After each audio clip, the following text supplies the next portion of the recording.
Jeste li ikad obrisali prašinu, a nekoliko dana kasnije primijetili da je sve ponovo sivo? Danas ću vam pokazati jednostavnu domaću mješavinu koja može pomoći da površine ostanu čiste znatno dulje. Prije nego krenemo s receptom, važno je razumjeti jednu stvar. Prašina ne dolazi samo izvana.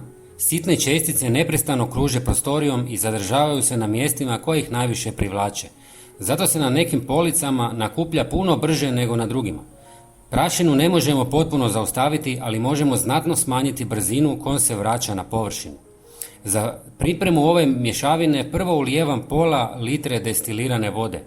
Mnogi preskoče ovaj detalj i koriste običnu vodu iz slavine. Problem je što ona sadrži minerale koji nakon sušenja mogu ostaviti sitne naslage na površini. Destilirana voda ne sadrži takve nečistoće, pa nakon brisanja ostavlja puno čišći rezultat. No pravi razlog zbog kojeg ova mješavina djeluje krije se u sljedećem sastojku. Dodajem 1 žlicu biljnog glicerina.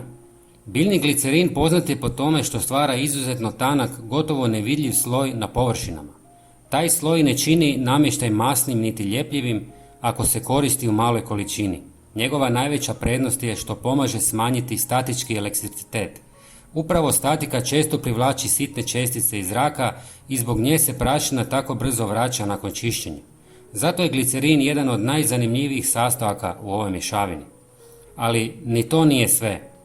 Dodajem 4 čajne žličice alkoholnog octa. Iako mnogi ocat povezuju isključivo sa uklanjanjem kamenca, on ima i druge prednosti. Pomaže ukloniti masne tragove, otiske prstiju i nevidljive ostatke starih sredstva za čišćenje koji se s vremenom nakupljaju na površinama.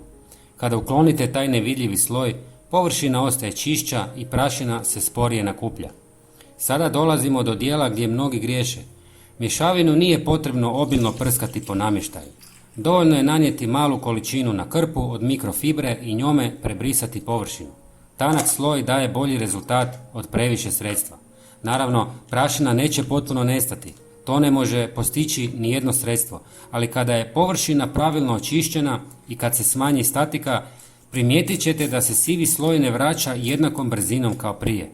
Ako i vi imate svoj trik protiv prašine, napišite ga u komentarima.